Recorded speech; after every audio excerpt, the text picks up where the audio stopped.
Hey there, everybody. I'm CCB Dolan here with CCB Fozzie, bringing you the fourth match of Day 2 of the NEO2.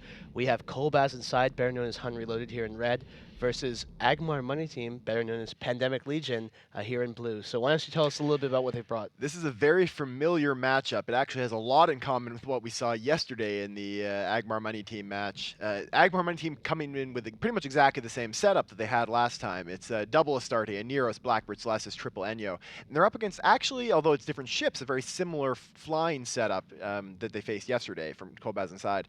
So it's a Navy Dominix, two Brutix Navy issues, a Neros, two Tyrannuses, an Algos, and a Tristan. In a lot of ways, if you swap that Navy Dominix for a Vindicator, it actually matches very closely with the type of thing that they faced off last time, and there's a lot of smoke in front of my face right now. You're just going to have to deal with it. It's something you'll get used to eventually. I'm long used to it. What we're going to see here almost certainly is Pandemic Legion, Agmar Money Team, backing off a little bit and trying to separate some of these heavier ships. Agmar Money Team is essentially doing the same thing that they did in the last match, and it worked out so well for them. They're pulling back, they're trying to split up the other team as they come in, but unlike their opponents yesterday, the former Hun members of Kolbasz inside are not really falling for it doesn't look like. They're actually sticking together pretty closely. They're not burning at full speed. They're just kind of making their way across a bit more casually, and that's really the correct way to do it. We're going to have to see when fire starts exchanging how well it works. There's a lot of jamming applied to the Kolbasz inside team. That Blackbird for Halfanat is going to be a very key ship in this match. Blackbird, and then all of the damage applied to the Aneros and this Navy Dominix. So if anything separates out, it's going to get caught very quickly. We actually see a catch here on one of these Enyos. We're going to have to see if it drops or if it can catch reps in time. In fact, it's already catching reps, so way ahead of that on the Agmar Money Team. But we're going to have to see. So I think maybe they're just going to wait for some jams to land. Yeah, I think they need a... Or actually, in this case, there's no jams on the Aneros, so they're just hoping that they can probably draw the Aneros in close enough to kill it. This is going to be my guess. But they're pounding away on the Brutix, but they're not even bringing through shields. They're catching a Tyrannus here. The Tyrannus is actually catching reps, so they'll probably hold. You can see they're catching a full rep cycle and shield. Of course, paper-thin tanks on those Tyrannus. But another catch on the Enyo here. So that Dominic's Navy issue is on its way over to the Aneros for Agmar Money Team. It's moving behind the rest of the fleets. It's trying to chase down Blastex's Aneros. Blastex has managed so far to evade it. He's just basically running away with a Dominix chasing after him. As you're seeing that Dominix heading towards the Aneros in front of the frame or the background there. Well, to be fair, it's really quite difficult for an Aneros to be caught by a Navy Dominix. If you're not paying attention, then it's very easy. If you're trying to be careful about keeping yourself within range of your opponents, maybe you're worried about damping or keeping range of your own team, sorry. Then that's the kind of thing that is easy to fall for. But in this case, it looks like Blastex actually didn't fall for it. And both teams are playing this very well, playing this very cautiously and keeping their teams alive. This is... But you can see here this Kolbasz inside Aneros is well caught now. He's got multiple points on him. He's actually got Lucas Quell in the Astarte directly on top of him. So his days, I think, are numbered, even with all those rep drones on him. Yeah, and so that, I think, was the key role for the damps on the Agmar Money Team side. They weren't jamming out the Aneros, they just put damps on him, probably to draw him in so then they could get the tackle. Now the tackle is applied. That Aneros, though, has a lot of rep drones on him and is tanking quite well. But if Agmar Money Team can just survive as they slowly wear him down, then that'll give them a huge advantage. And also, there's not a lot of space for, unless I'm mistaken on high slot layouts on the Agmar Money Team for smart bombs. So I don't know if those those drones are going to get smart bombed off anytime soon. No, I mean, there's not a lot of free high slots. There is two utility highs on all of the Astartes, but they usually are going to be using those for links instead of smart bombs. We haven't seen any smart bomb effects go off.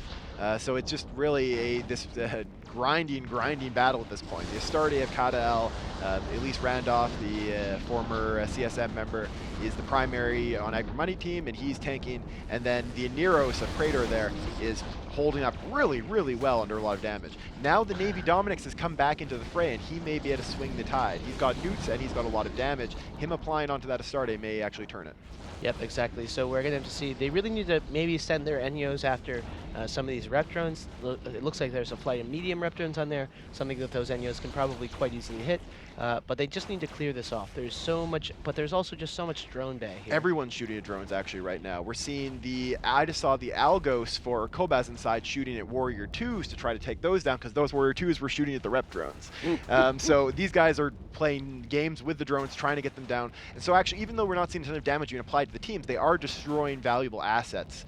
Both Limited assets, more limited, importantly. yeah. Like, these are assets that they're not going to be able to replace. And that was a big. Actually, it wasn't really a bump. He just started moving away at the same time. The Dominic's Navy issue is now right on top of Cadel's Astarte, so he's going to be dealing full damage at this point. Yep, but he's holding, he's catching reps. Meanwhile, the Oneros is slowly leaking away with all those rep drones gone. Cadel's Astarte now dropping a lot faster. Yeah. This is a race. If Cadel's Astarte goes down before the Oneros, then Kolbasz inside is going to be in a huge advantage. It really is a race between those two ships. Whichever one dies first will probably swing the momentum of the match almost entirely to the other side. You can see here he's pulled out a little bit, trying to catch more reps. Actually, he's not pulled at all. He's still directly on top of that Navy Dominix. But what he is doing is he's orbiting. So he's right on top of the Dominix, and he's trying to keep his transversal up to make it harder for those blasters to apply full damage. Yep, exactly. But the Oneros slowly taking damage. But so is the Astarte going into structure. These guys are going to die probably very close to the same time. If that Oneros can pull back after the Astarte dies, then it'll be a huge advantage for Kolbasz. But if they die at the same time, then I really don't know who's going to take it. This is wow, that Astarte is about to drop, pulling back a little bit of armor. Yep. He needs to stay alive for every second that he can.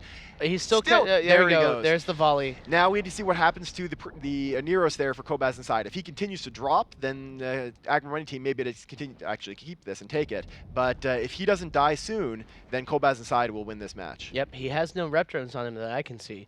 But it's going to be interesting. See, he's leaking now. He's going to start leaking structure very soon. The Blackbird, this new primary, half and nat for Agmar Money Team is the new primary for Kolbasz inside. But this is a strong showing, early lead here as he starts as Predator starts taking damage on his Oneros. Yeah, half an out there actually is just caught by the Tyrannuses. As there, the Oneros does go down. So that's a pretty big thing for Agmar Money Team. They need to now move on and start picking off these frigates. The Tyrannuses are right now killing off the Blackbird. If they can actually just take down the frigs, which no longer have Logi support and should die quickly, then that Blackbird might be able to survive, and he's going to be very key as this game extends longer and longer. Triple NEO, so dominant in the support game. Triple NEO is just about as good as you can get. That blaster damage so high and just massive brick tanks on all of them. But as we say that, the Blackbird's falling into armor and going to drop into structure and die very soon. The NEOs actually aren't going after the Tyrannuses. Instead, what they've decided to do is keep all their damage focused in the middle of the group there on the Brutix Navy issue. I'm not sure if that's going to be a great choice in the end as the Blackbird goes down, because that Brutix is actually surviving quite a long time, even under the damage of the Astarte and the 3 NEOs. And the NEO of Destoya there is dropping to low armor. It really is now Agmar team needs to extend this game and then just get a good kill. If they can take down, let's see the points wise. Yes, so if they can kill the Brutix Navy issue of Zuko and then keep the rest of their team alive, then they'll be ahead on points. And they still have the Astarte in there, still brawling, catching a bunch of new pressure, potentially not able to fire his guns at this point. He's being neutered by the Navy Dominix, and it's just going to wipe out his cap. But we see here damage coming across on all these NEOs, and the Tyrannus, Tristan, and Algos are just being left to roam.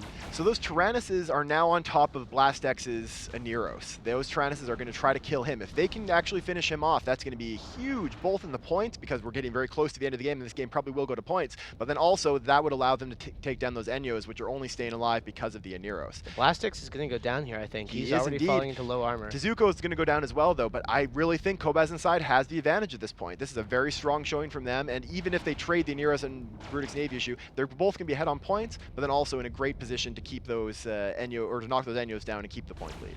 Yep. Blastex still just barely holding as this Brutix Navy issue of Zuko falls into structure. If they can maybe motor an NEO over or something, handle a Tyrannus here, they just need to scare these Tyrannuses off. But as we say that, Blastex going down. So now I'm going to expect these Tyrannuses to try to take down the Celestis, and they're going to try to kill the NEOs with the Brutix Navy and the Dominix. We are now 70 to 57 points. At this point, it's going to be really tough. If Agmar team can kill another Brutix Navy issue, or can kill maybe all of the frigates, would that be enough? That would be enough. Yeah. No, it actually wouldn't be enough points. Enough. They need to kill the Brutix Navy issue. And they only have a minute 18 to do it. I don't think they're going to be able to do it. I don't think they've got time. Wow. Agmar Money Team, the curse of Hun Reloaded, perhaps Yeah. Hun Reloaded types Y dash in local here. We'll have to get some research on that. But wow, what a strong match here. And we see here the Algos getting taken down here Mhm. for Kolbasz inside. But that's not going to be too big of a loss for them. Really, it's a great performance by Kolbasz inside. They actually faced a similar challenge to what the Sinosaur Field Theory guys did yesterday, but they played it a lot better. They didn't charge right in. They took their time. They stayed together. They kept their game plan together, and it did the job for them. Yep, with 40 seconds left, there's only one NEO Celestis and the Astarte left on field here, with not going to really have any damage to kill anything except maybe this Tyrannus or something. Yeah, Lucas Quan's Astarte there is going to be trying to kill that Brutex. His only hope is that the Brutex somehow just like falls apart in the last seconds, but it doesn't look like he's going to be able to do it. If he had maybe another minute, he actually might be able to kill the Brutex, but it doesn't matter if he kills the Brutex right now. The points gap is too far. No, you're right. It is too much. They need to kill the Brutex and the Tyrannuses. It's just too much for them. This is going to be Agmar Money Team dropping down to the losers bracket. The PL guys didn't do a great job in the last New Eden Open. They gave a very strong performance yesterday, but this is them going down and having to fight their way through the losers bracket now. Is it not having the Pandemic Legion name? Maybe they should just name their team Pandemic Legion. Yeah, it's possible that that's what drives them. I'm not sure. One way or another, though, time is now up, and Kolbasz inside with the big victory, what a lot of people, all of us consider an upset because we all voted for Agmar Money Team there. Great, strong victory from them, excellent performance, and they knocked one of the highest ranked teams down into the losers bracket. Some people made a lot of money on EveBet just now. I'm sure they did. I'm sure they did. As the match ends, we're going to see you back in the studio to discuss the results of this match in just a few seconds.